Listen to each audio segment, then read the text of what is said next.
ada daya seni itu, ada daya magis, ada kayak kreativitas itu punya magic sebetulnya kalau dibikin tanpa instan.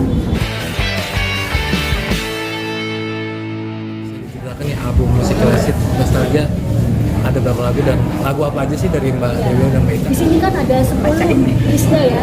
Jadi ada 5 penyanyi di sini, Mbak Dewi Yul, saya, Mas Ubi Mesak, Niki Astria, dan almarhum Yuri Marantika. Untuk saya ada 2 lagu, Semua Jadi Satu dan Sambung ke Aku yang pernah populer tahun 90. Kemudian Mbak Dewi ada 4 lagu. Coba sebutnya. Oh, Gak Ketok. Kalau Mbak Dewi ini lagunya Kau Bukan Dirimu, Kau Kini Baru Kau Rasa, kemudian duet bareng Mas Yuri ada apa dia? Widuri dan Apa lagi? Rindu yang Terlama. Beta, gimana nih rasanya? Lagunya bisa di-recycle ulang dengan aransemen yang berbeda. Waduh, alhamdulillah banget ya, karena lagu Semua Jadi Satu tuh memang aku tuh ngefans banget sama lagu ini dari tahun 90. Jadi saat aku nyanyi jadinya ya, nyanyi ya. Pas off-air itu aku sering sekali bawain lagu Semua Jadi Satu. Nah, kesempatan itu datang saat pandemi, terus Pak Hadi bilang saat masih hidup ya beliau, Ita, kamu mau lagu apa? Kayaknya harus lagu yang ngebeat karena lagu kamu selama ini yang beat kebanyakan slow. Oh ya udah, saya milih lagu Semua Jadi Satu, Pak. Ya udah, itu tadi. Kemudian diaransemen oleh Bapak. Baita, itu kan Mbak Ita, boleh ke tengah aja Mbak. Ada kesulitan tersendiri nggak sih? Kenapa, Mas? Ada kesulitan tersendiri nggak bawain lagu yang energetik kayak gitu? Mbak Ita, lihatnya ke kamera aja Mbak. Basic saya kan sebenarnya kan nyanyi rock ya. Basicnya rock ya. Basicnya jadi sebenarnya aku tuh memang seperti lagu-lagu ngebeat itu aku di off-air tuh sudah sangat terbiasa banget. Nah mungkin kalau untuk rekaman memang lagu-lagunya slow. Makanya saat aku mendapatkan lagu Semua Jadi Satu itu sangat senang sekali. Dan kebetulan pas saat rekaman lagu itu ada vokal director sama Mas Irfan Mas itu bener-bener apa ya, kita tuh udah kayak melebur gitu.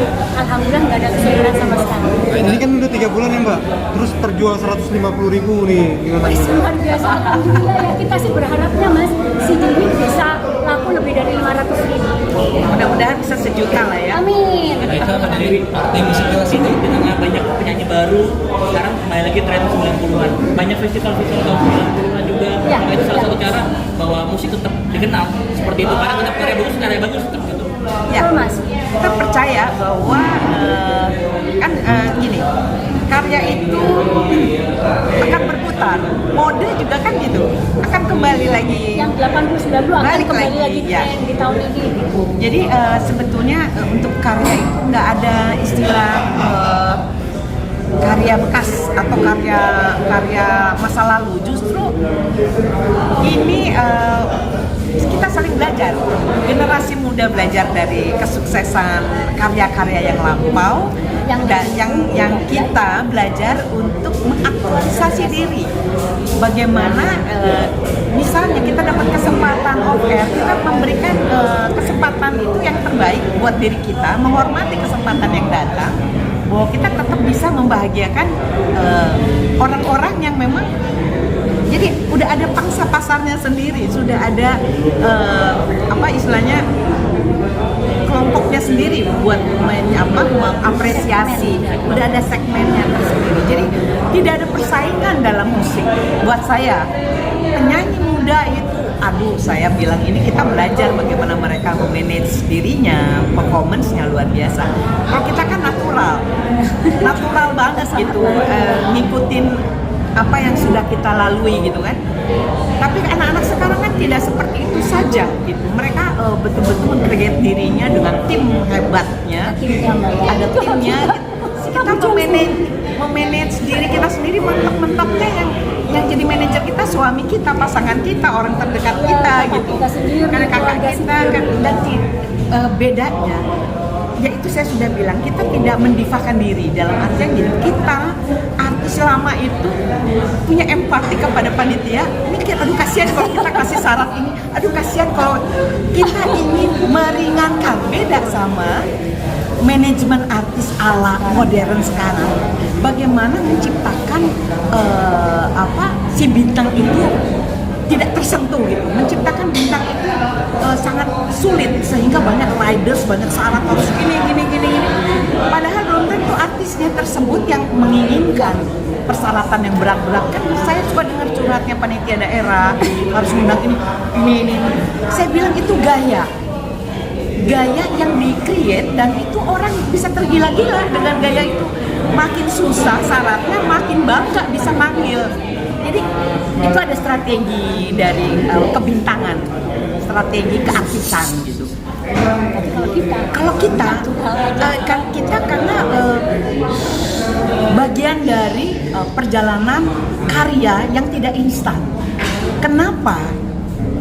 Kalau Anda pernah mendengar mas-mas, wartawan, mbak-mbak, artis itu cepat, tapi waktu dia ada di atas, dia memanfaatkan momen itu membintangkan diri. Betul nggak sih? Membintangkan diri sehingga, wah hebat nih, cepet banget jatuhnya. Karena mereka juga memanfaatkan momentum. Kalau kita enggak, kita ingin dikenang lama, kita ingin orang itu tidak takut untuk mengundang kita, tidak takut dengan syarat-syarat, dengan riders yang menyusahkan gitu. Jadi jangan salahkan kalau mereka masih mencintai kita di usia kita gini, kita masih ketemu tuh sama generasi muda-muda sepanggung tuh. Kalau di daerah kita bisa ngebuka dulu, atau mereka yang ngebuka dulu, atau mereka. Jadi sebagai yang penampil terakhir, kita bisa jadi pendamping, kita bisa jadi opening, dan kita nggak peduli apakah kita cuma jadi menu tambahan atau jadi bintangnya, kita nggak peduli. Yang penting bahwa kita masih dipertemukan dengan mereka. Kenapa? Mereka juga harus belajar dari kita. Kenapa di usia kita sekarang masih ketemu sama generasi muda? Bisa nggak di usia mereka nanti mereka bisa mendampingi adik-adiknya lagi gitu? Apa syaratnya? Saya banyak belajar dari Oma Titi Puspa, itu guru saya. Jangan jadi artis yang nyusahin panitia. Jangan jadi artis yang kebanyakan ngasih syarat. Jangan manajer kadang-kadang menjatuhkan artis. Maaf ya, manajer kadang-kadang yang membuat citra artis buruk karena kebanyakan syarat dan banyak banget. ridersnya itu niatnya mungkin ingin ini artis gua hebat. Iya, oke, fine. Tapi anakku juga tukang bikin event soalnya. Anakku juga IO. Jadi dia bilang pada saat artis itu di artis, yang repot menciptakan kesulitan itu adalah timnya. Si artisnya belum tentu tahu. Kasihan tapi artisnya. Berapa lama sih top itu? Berapa lama sih booming itu? Berapa lama bertahan seseorang memposisikan diri sebagai star? Berapa lama? Apalagi ditambah dengan sensasi, apalagi di manage dengan cerita-cerita, dengan settingan. Berapa lama kuatnya? Tapi karya tidak akan pernah hangus. Karya yang hebat, karya yang berkenan sampai di jiwa, nggak akan putus oleh waktu, dekade, bisa abad. Ada lagu kita yang saya tadi nyanyikan 500 tahun. Saya masih mau belajar. Artinya kan ada daya seni itu, ada daya magis, ada kayak kreativitas itu punya magic sebetulnya. Kalau dibikin tanpa instan, ada proses di situ, kejujuran dalam berkarya. Jadi Contohnya kayak lagu-lagu yang ada di album ini. iya, ini penuh air mata ini pembuatannya kan. Kita nggak tahu pencipta lagunya mungkin lagi sengsara banget waktu itu bikin lagunya.